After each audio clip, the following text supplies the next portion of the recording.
दिल्ली विधानसभा चुनाव से पहले बीजेपी ने अपनी कमर कस ली है। बीजेपी लगातार दिल्ली की जनता के बीच जमीनी मुद्दों को लेकर उतर रही है। इसी कड़ी में 27 अगस्त को बीजेपी ने 2 अलग अलग जगहों पर निरीक्षण कर दिल्ली सरकार के काम की पोल खोलने का दावा किया।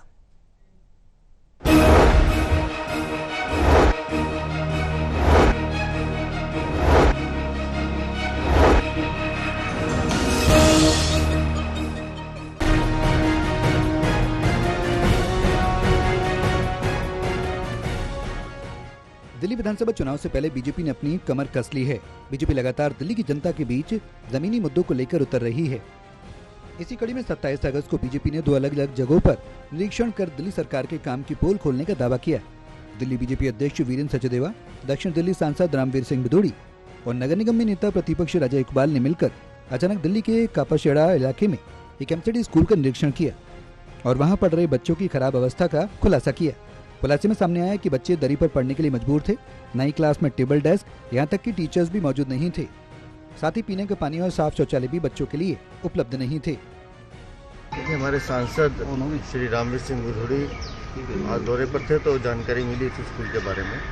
हमारे नेता प्रतिपक्ष भी हमारे साथ हैं। इस स्कूल में बच्चों की स्ट्रेंथ 1200 के आसपास है। तो आपने देखा कि एक कमरे में ज़मीन पर बैठ के राजधानी में दिल्ली में बच्चे पढ़ रहे हैं। ये आम आदमी पार्टी की सरकार का शिक्षा मॉडल है। और एक ही कमरे में 2 क्लासेस चल रही हैं, पढ़ाने वाली टीचर एक है। ये आम आदमी पार्टी की शिक्षा क्रांति है जो आप देख रहे हैं। अगर इस तरह से ये शिक्षा का व्यापार करते हैं और बाथरूम की स्थिति ये है कि आप अंदर घुस नहीं सकते। बच्चे भेड़ बकरियों की तरह ठूसे हुए हैं यहाँ पर। अगर मैं हैरान हूँ कि हम दिल्ली शहर में ऐसे कैसे स्कूल चल रहा है। नगर निगम के इस स्कूल की खराब हालत का खुलासा करते हुए दिल्ली नगर निगम के दावों पर बीजेपी ने हमला बोला। इसी के बाद दोपहर में पुरानी दिल्ली रेलवे स्टेशन के सामने पीडब्ल्यूडी द्वारा बीते 14 दिनों से सड़क पर गड्ढा भरने से रुके हुए काम का खुलासा करते हुए चांदनी चौक के लोकसभा सांसद प्रवीण खंडेलवाल मौके पर पहुंचे। वहां जनता से मिलकर उनकी परेशानियों का समाधान देने का आश्वासन देते हुए उन्होंने आम आदमी पार्टी सरकार को जमकर फटकार भी लगाई। एक हफ्ता पहले यहाँ पर जल बोर्ड की बैरल टूटी, जिसके कारण से यहाँ पर 4-4 फुट पानी भरा। बराबर में भी जो भी इंस्टीट्यूशंस हैं उस सब में भी पानी भरा। मैंने जल बोर्ड को कहा तो वो पानी तो निकाला गया, लेकिन उसके बाद की जो स्थिति है वापस सड़क वैसी बननी चाहिए, वो सड़क अभी तक नहीं बनी।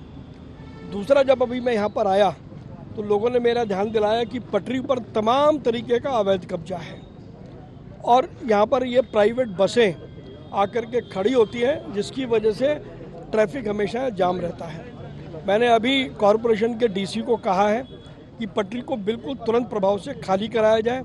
उन्होंने मुझे आश्वासन दिया है कि वो तुरंत प्रभाव से इस काम को शुरू करेंगे। दिल्ली बीजेपी के इन खुलासों के बाद दिल्ली की राजनीति में खलबली मच गई है और बीजेपी का दावा है कि ऐसे खुलासे आने वाले दिनों में होते रहेंगे, जिस पर आम आदमी पार्टी क्या रुख अपनाती है ये देखने वाली बात होगी। दिल्ली से टोटल टीवी के लिए विशाल सिंह की रिपोर्ट।